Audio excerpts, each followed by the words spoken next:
amine benzyne amine cross linking. Now, these products, as you can see, this is a cross link product and infusible product. So, they will be having good resistance to impact, solvents, moisture, and they also have high strength and dimensional properties.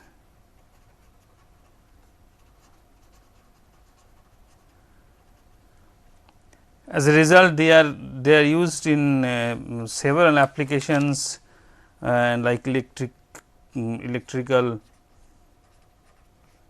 switches, combs, handle of various utensils, and so on. There are many applications you can imagine for this application, this compound. So, these are phenolics, as I said, is a reaction between which we will talk about as aminoplastic. We have formaldehyde with either urea what is used in this melamine utensils. So, you get again cross link product, and reaction is controlled by reaction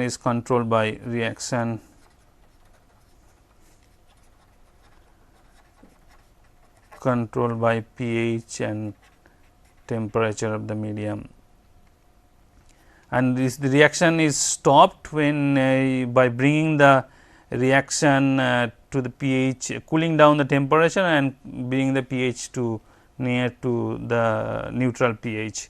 Now, the reaction say I will show you this reaction formaldehyde with melanin, which is very commonly used in making the utensils, as I said.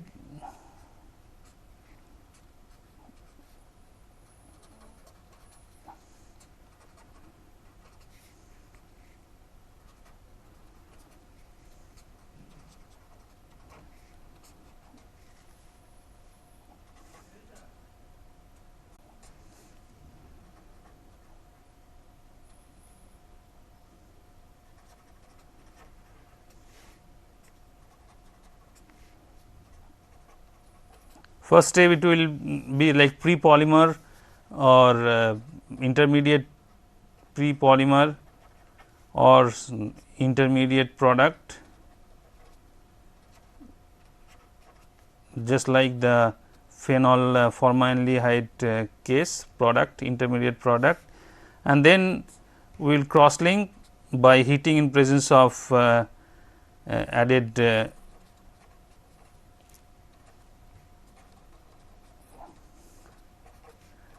acid catalyst, which basically cross link these polymers, and you get like this, just the structure.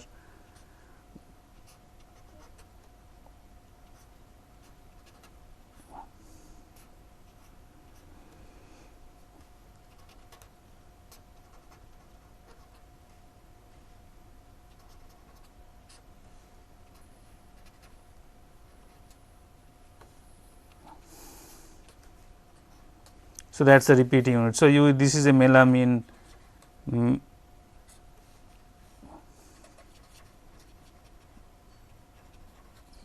formaldehyde polymer, or in short melamine polymer, which basically are used in preparation of that coating the utensils which we commonly use.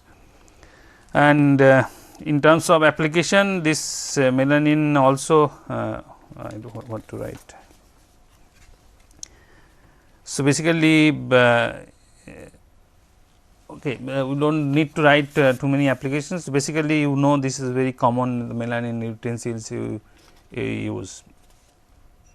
Okay, so we basically has given 7 type of example and the synthesis process and some applications of them. So, next we will move. Before I move, I just wanted to show the there are other examples in your book. This is a copied from your NCERT book. So, there are other example given in the book. So, you please go through the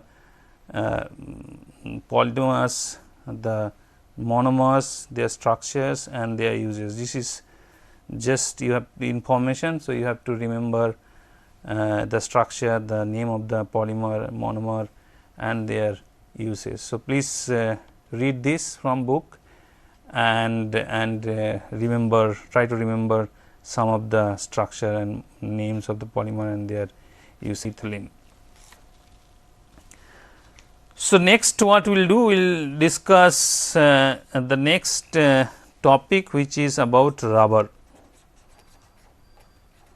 Now, obviously, rubber when you talk about it must be elastomer, where basically most common is the rubber band, where you basically stretch a rubber band, you can stretch it easily, and then when you stretch a rubber band, you can easily stretch, and then when you leave this, it will come back to the original dimension because of its elasticity. So, that is what we mostly associated about rubber. So, these are basically elastomer. And the use of rubber is from a long time ago, about 16th century people were using rubbers for making playing balls and all these things.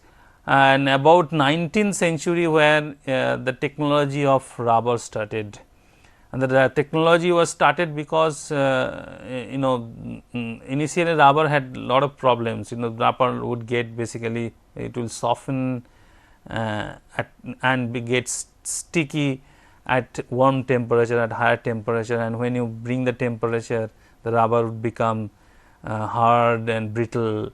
So, these are the, and it will soluble in nonpolar solvent. So, these are the some of the reason why the rubber has a did not have applications or in many ways it could not basically expand its applications. So, in 19th century with the discovery of vulcanization is what when the rubber gets actually the application of rubber expanded in many areas. So, it was discovery of vulcanization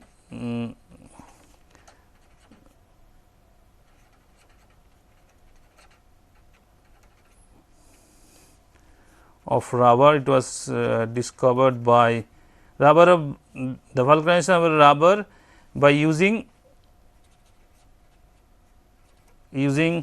sulfur.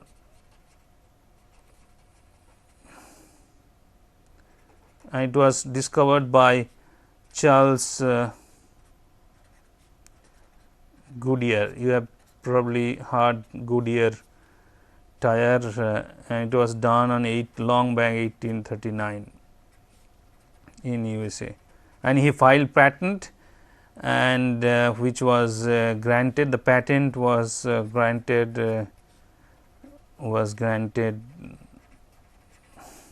in 1844. So, by doing the vulcanization, what happened? The elastic properties was improved. Elastic properties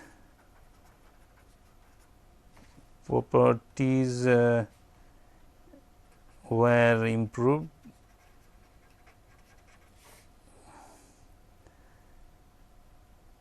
and tackiness was eliminated.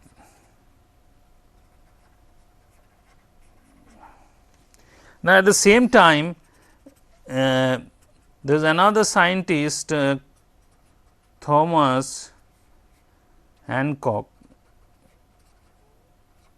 in London, who also discovered similar vulcanization method, and he also filed patent at 1843, this is the filing year and it was issued, the patent was granted, which was granted, the patent was granted the Goodyear's patent by using a large amount of sulfur, and which basically makes a hard polymer, hard rubber material, which were more useful and probably used for tire material. The first rubber which was obviously useful and utilized was natural rubber.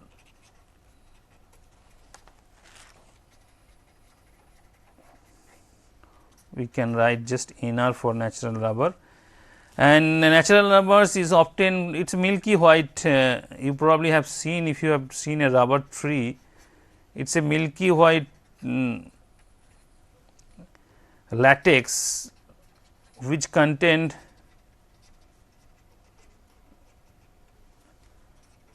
colloidal dispersion of rubber hydrocarbons, or you can call whatever particles. So, this is obtained from the bark of rubber tree.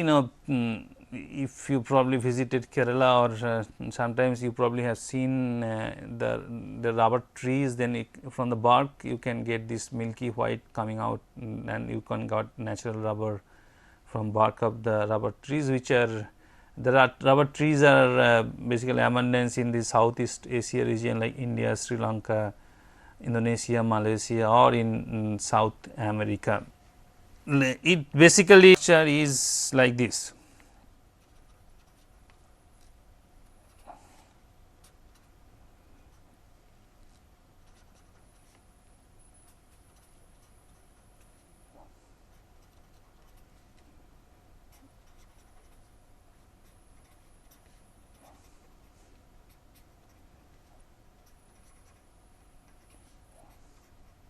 This is a natural polymer. Obviously, we got the polymer. It is not that we had synthesized the polymer in the lab or plant. So, the polymer was obtained and then structure was analyzed and it was found like this. So, you can consider this is the repeating unit of the polymer. So, if you look at this polymer, you can see that this is a polymer you obtained. So, it is not that we have you are basically synthesizing a polymer from monomer, but if you think that this is, if you have to name that, generally how polymers are named, the polymers are named just adding poly and the monomer from which the polymers are formed. So, if you talk about ethylene is the monomer, we write polyethylene. Vinyl chloride is the polymer, so we write polyvinyl chloride. Polystyrene is the monomer, so we write polystyrene. If you ethylene glycol and terephthalic acid is your polymer and you obtain ester from that, we write polyethylene terephthalate. So, how do you name polymers? Is basically add the term poly and then the monomer or the repeat unit from which you got the polymer. So, basically we have this polymer now. So, if you want to name this, we have to imagine from which monomer we can synthesize, or theoretically which form monomer it was synthesized, and what is the structure here. Now, you can see there is a double bond here. So, as you have seen, you know that if there is a double bond, there could be two possibilities, there is a cis configuration or a trans configuration, and in this case you can see this is a cis configuration.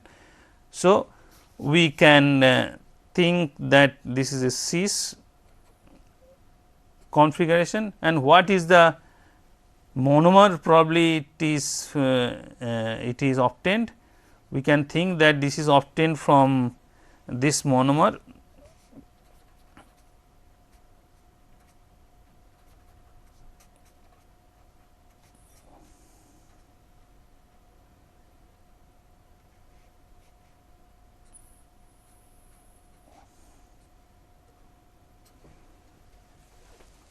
So, this is a single bond, not double bond. So, if we think about this is the monomer, then we can think about a initiator which can react, and you get the double bond here and you get the active center here. So, you get from here you get I CH2 .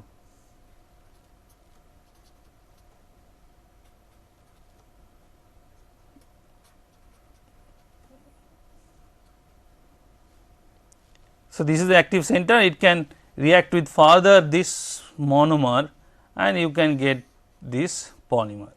So, we can imagine that this is the monomer for this polymer, and what is the name of this? This is a 1,3,2-methyl 1,3-butadiene. Okay.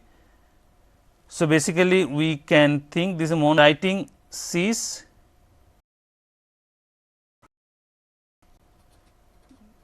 poly 2-methyl 1,3-butadiene. So, this is the name of this polymer, natural polymer, and this 2-methyl 1,3-butadiene is also commonly written as isoprene. You can, I hope you understood why it is 1,4, because sometimes you can just add here, the active center will be here and you can make a polymer with this. So, that will be a 1,2 addition. You can have the polymer made through this only using this double bond. So, that will be a 3,4 addition, and in this case it is a 1,4 addition. So, that is why you are writing, because the cis configuration we are writing cis 1,4 poly 2-methyl 1,3-butadiene, and 2-methyl 1,3-butadiene is also written as sometimes polyisoprene. So, the polymer natural rubber is also sometimes written as cis 1,4 polyisoprene. Now, these have very weak interactions between the molecules, and because of the cis configuration you can imagine that the polymer chain, when it grows, it coils up, and when it is coils up, what happened, you can stretch.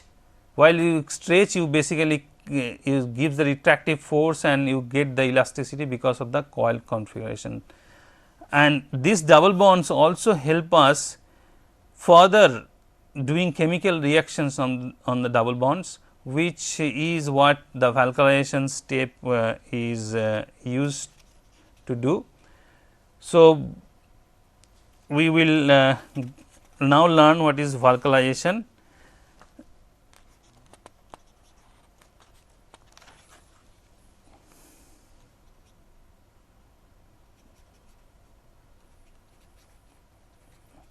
Z or S, whatever you can write.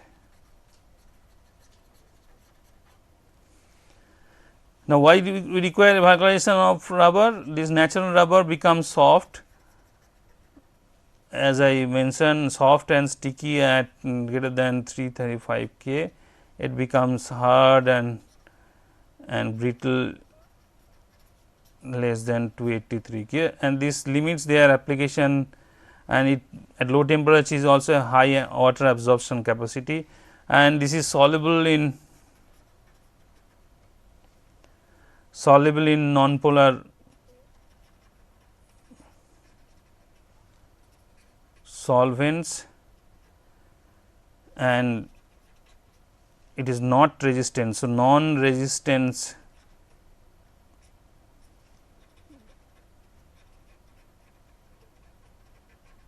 to resistant to attack to oxidizing, because of the double bond it can easily oxidize. So, basically it is not resistant to the oxidizing agents, which makes their use limited. The natural rubber is applications got limited, and that is the reason we require to cross link this rubber, and that is done using sulfur as a cross linker, and that is what called vulcanization step. So, you take the raw rubber, maybe I can do it in the next page. So, vulcanization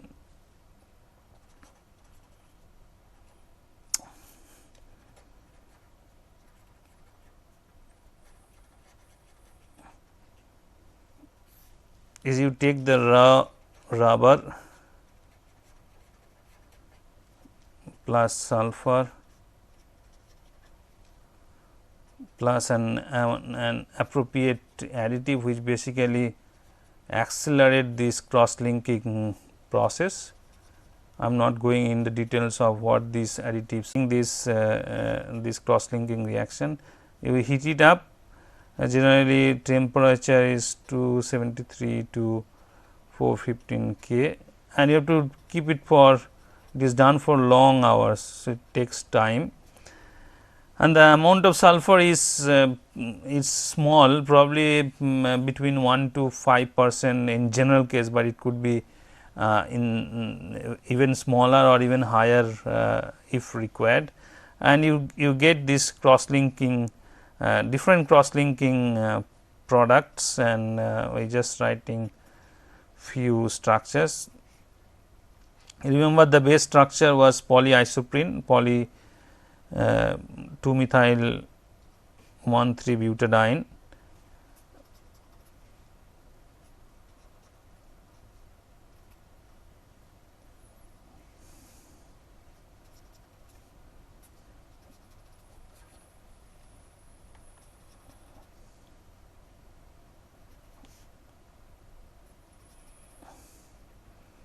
This is one possibility. The other possibility could be so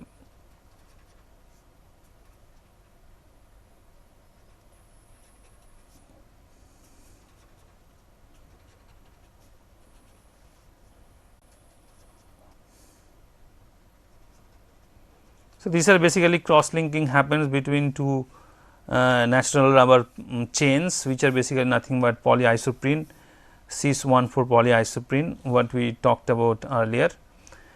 And in case of if you add 5% rubber sulfur in it basically cross link heavily, and it can be used for tire application. So, basically tire rubber, it becomes a tire rubber, and it becomes resistant to a lot of chemicals, solvent, and all these things. So, this is what natural rubber is, and how it is the property of natural rubber is improved by cross linking with sulfur, with the process is called vulcanization. Now, this is the story with natural rubbers post vulcanization went till 1939-40. During which the World War II was happening, and during World War II what happened, there was a shortage of these natural rubbers from the countries which I mentioned earlier. So, there was a huge requirement to make synthetic rubbers, so that we do not have to rely on the natural resources like rubber trees. So, at this time around 1939-40, where the first synthetic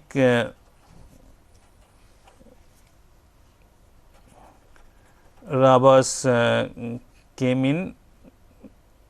So, synthetic rubbers are basically any vulcanizable rubber like polymer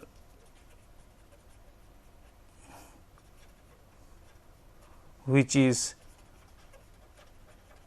capable of getting stretched at least two times than the original length, and this stretching is reversible. Okay, so it should come back when you release the stretching. And these are mainly, the synthetic rubbers are mainly of homopolymers of homo or copolymers of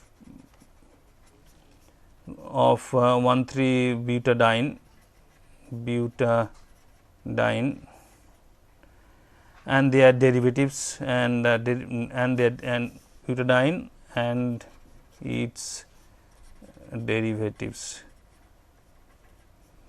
Example as is first is SBr, which are styrene butadiene rubber. The example we gave in earlier Buna S, which is a 1,3-butadiene rubber with styrene, and Na was used for sodium, which is used for making the polymer.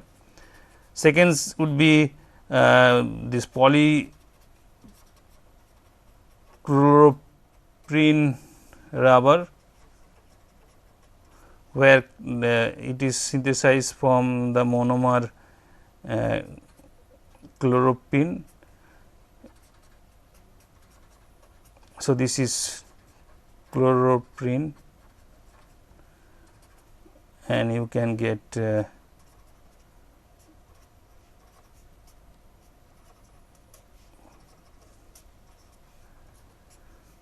this polymer is called neoprene. So, neoprene is basically polychloropene. So, neoprene is nothing but polymer of chloroprene, and this is neoprene is very resistant to vegetable oil and mineral oil. So, that is why they are used for in conveyor belt, gloves, gaskets and horses. So, these are some of the example of neoprene would be gloves, gaskets, horses and so on. So, you can read books or get this information from any other. These are just for remembering. The third category of synthetic rubbers is nitrile rubber. These are we are talking about synthetic rubbers or NBR, where we get a copolymer of 1,3-butadiene plus acrylonitrile.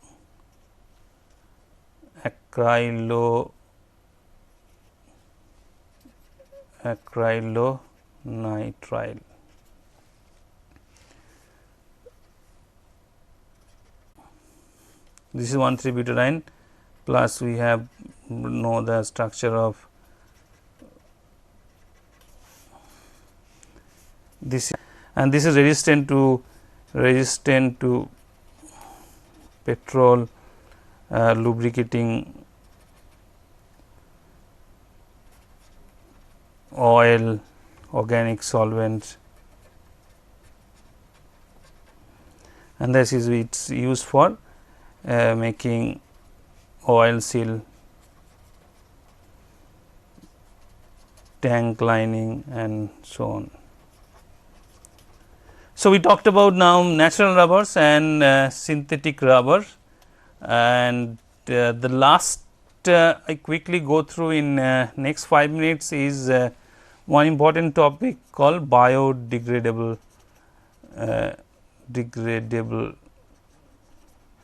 polymers. When we talked about polymers, different stages of polymers preparation and uses, we talked about that in the last step, which is very critical because nowadays wasting the polymer waste is becoming a problem. So, basically managing the polymer waste which is not degradable by environmental conditions becoming problem. So, it is basically if we can develop new biodegradable polymers, it will be easy for us to handle this polymer waste. And by definition, what is biodegradable polymer? Is a polymer capable of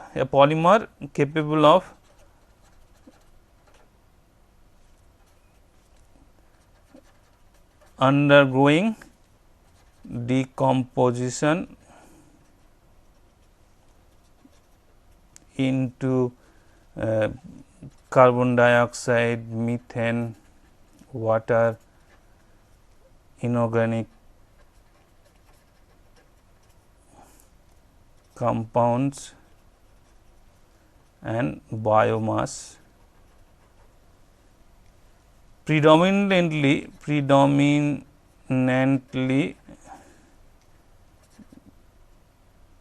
done by enzymatic micro.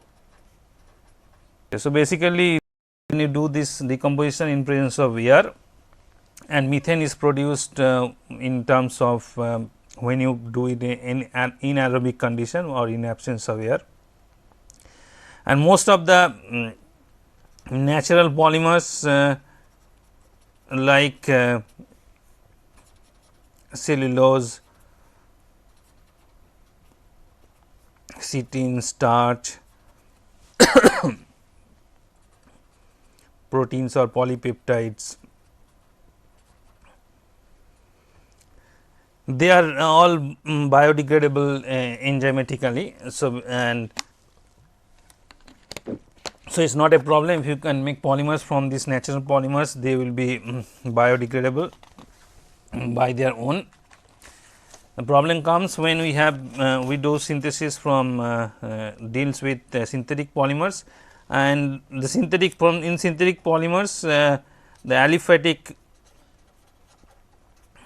polyesters are generally biodegradables, degradable polyhydroxyalkanoates or PHA in short, and example is poly beta hydroxy